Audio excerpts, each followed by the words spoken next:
Jennifer Kesse went missing from Orlando, Florida, on the morning of January 24, 2006.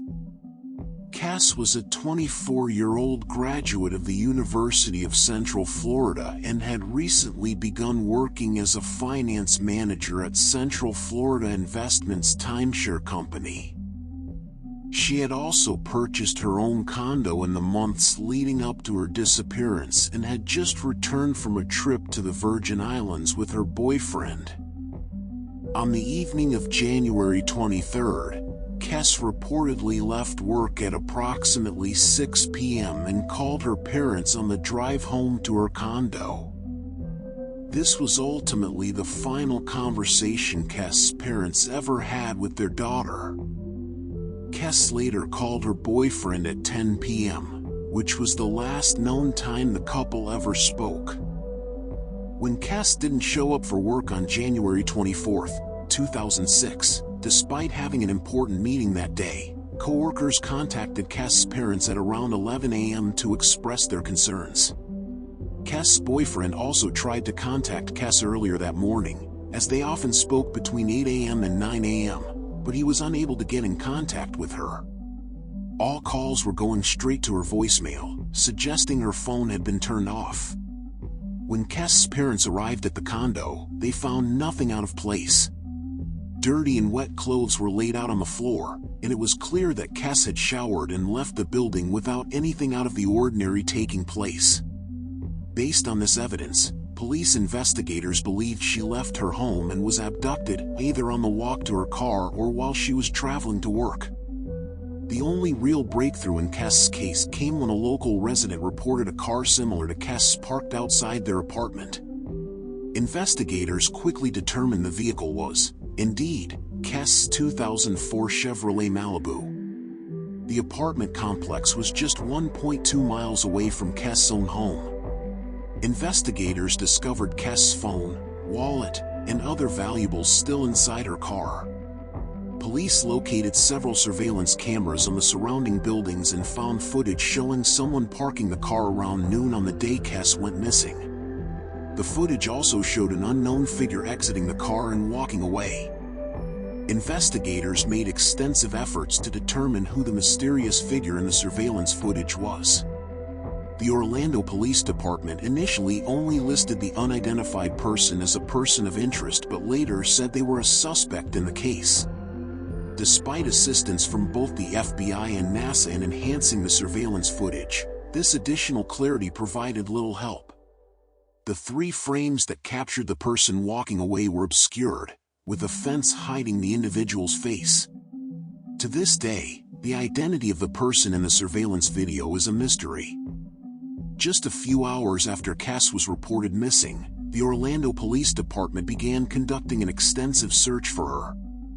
Scuba divers checked local rivers and bodies of water, while officers used helicopters, quad bikes, and horses to help scour the difficult terrain in the surrounding area. Even with these efforts, police found almost no evidence they could link to the case. Forensic examinations of Kesse's condo indicated no one else had been in the building besides Kesse around the time she went missing. A thorough investigation of her car also revealed little. Only a fragment of a fingerprint and a single DNA fiber were found in the car, suggesting someone had wiped the vehicle down to remove any evidence. Kesse's cell phone also provided no information as to what happened. It didn't ping any towers following her disappearance, meaning someone likely turned it off. With no strong leads, police were forced to question almost everyone who knew Jennifer Kesse, including her boyfriend, her parents, and her close family members and friends. Everyone police interviewed had credible alibis, and officers could find no motivation for a possible crime. Investigators also questioned one of Kesse's ex-boyfriends, who had been trying to reunite with Kesse, but they ruled him out as a suspect following interrogation. Coworkers were also questioned, and her work equipment was seized, yet this similarly led to nothing. No one close to Kesse seemed to have any reason to harm or abduct her, and everyone questioned by police was ultimately ruled out as a suspect in the case. When Jennifer Kesse moved into her condo, the apartment complex was only half finished.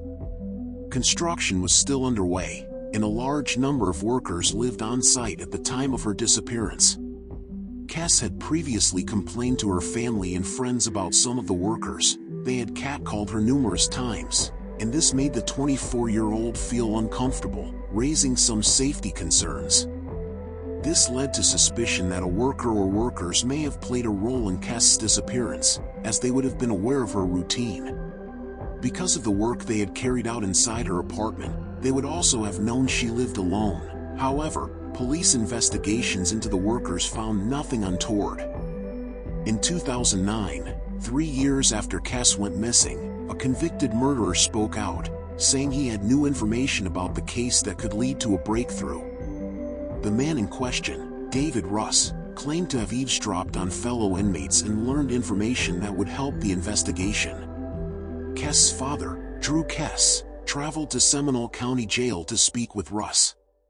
According to a call Russ had with CNN, the investigators have messed this case up from the beginning and cannot be trusted, which was the reasoning behind his request to speak directly to Drew Kesse. Police remained skeptical about the information Russ provided, however, and Kesse's father later revealed the conversation had not been of any help. Since 2006, Drew and Joyce Kesse have criticized the Orlando Police Department for their handling of their daughter's missing person case. The Kesses claim the investigation was incorrectly handled, starting with the initial search of Kesse's apartment. According to Drew Kesse, "We went up to the condo, and they sent an officer out. Officer came in, looked around for about 30 seconds, and said, 'She probably had a fight with her boyfriend. She'll be back,' and he walked out." The Kesse family subsequently spent roughly $80,000 on investigators and court costs in an effort to solve their daughter's disappearance. In 2020, Drew Kesse said in a statement, "We firmly believe the department's negligence and lack of competency cost Jennifer the chance to be found." In January 2018, Drew and Joyce Kesse demanded that the Orlando Police Department hand over the case files to their own private investigators. The family believed that after 12 years, they should be able to carry out their own investigation using independent specialists and experts. The lack of any breakthroughs in the case led the family to enlist outside help. Police refused to release the documents, claiming it could interfere with the investigation, prompting the family to file a lawsuit. The case was settled out of court in 2019 in favor of the Kesse family. However, acquiring all of the unredacted police reports has reportedly taken years. One major discovery made during the search through reports was that the lead detective on Kesse's case hadn't written a single report since 2010, prompting outrage from the Kesse family.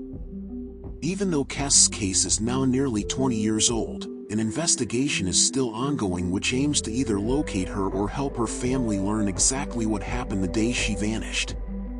Various parties have carried out searches in recent years, and in 2015, officers released an age-enhanced photograph to the public showing what Kesse might look like if she was still alive. The case is now being headed by the FBI, which took over the investigation at the request of the Orlando Police Department. Drew Kesse said of the ongoing investigation in 2023, "She is our flesh and blood. We created her. We created her out of joy and out of love. We raised her, nurtured her, educated her. She's our love child. How do you walk away from that? We can't. I can't.